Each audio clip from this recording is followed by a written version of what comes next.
Yuri Vladimirovich Andropov was born in June 1914 and died in February 1984, aged 69.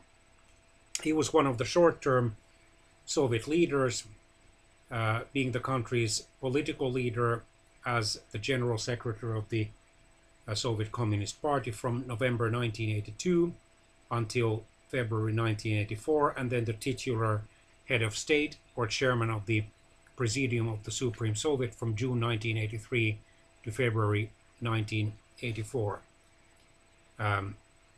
He had had a varied political career, serving, for example, as the Soviet ambassador to Hungary from 1954 to 1957, during which time he was involved in the suppression of the 1956 Hungarian uprising, and then chairman of the notorious Soviet Secret Police, or KGB, from 1967 until 1982. He was severely sick already when he was chosen as the Soviet leader in November 1982. Maybe this was a tactic to have these two short-term leaders. His successor's term was even a couple of months shorter than his. Before then, the relatively young and healthy and vigorous Mikhail Gorbachev became the Soviet leader in March 1985. Mr. Andropov tried to promote more efficiency in the Soviet economy and society, but his failing health prevented him from doing much effective in that regard.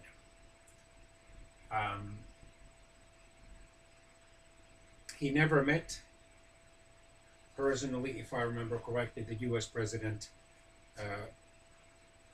Ronald Reagan, who then joked, maybe after the death of the next communist leader, how am I supposed to make peace with them if they keep dying on me? Indeed, several or some prominent Soviet politicians had died after Reagan had taken office. Well, four at least. The chief ideologist of the Soviet Communist Party, Mr. Mikhail Suslov, in January 1982, then Leonid Brezhnev in November 1982, then Mr. Andropov in February 1984, sorry, and finally his successor in March 1985.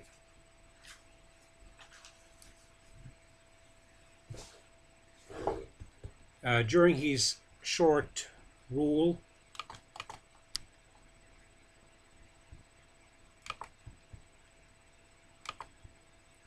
he tried to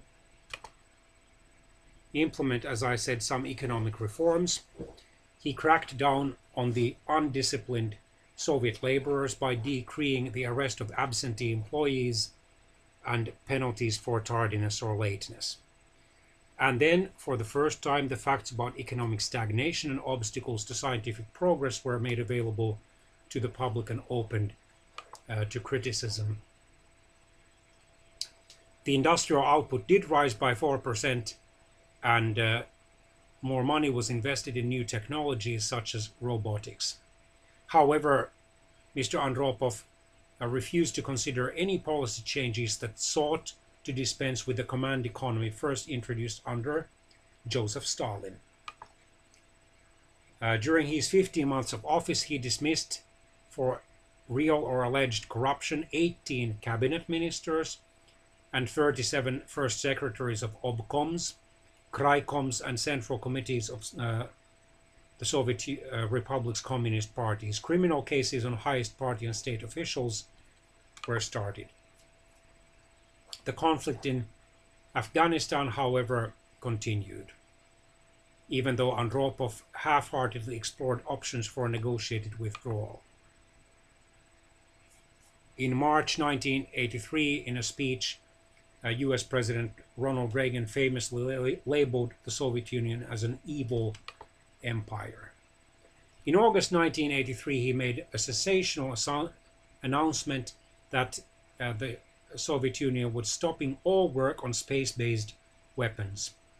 One of his most notable acts during his short time as leader of the Soviet Union was to reply to a letter from a 10-year-old American girl from Maine named Samantha Smith.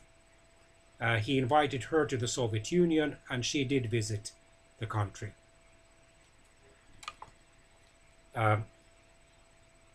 In September 1983, a South Korean passenger airplane, Korean Air Flight KAL-007, carrying 269 passengers and crew, had strayed over the Soviet Union on its way from Anchorage, Alaska to Seoul, South Korea. Rather than advise the airplane's captain and crew of that and guide it to the correct path, it was shot down.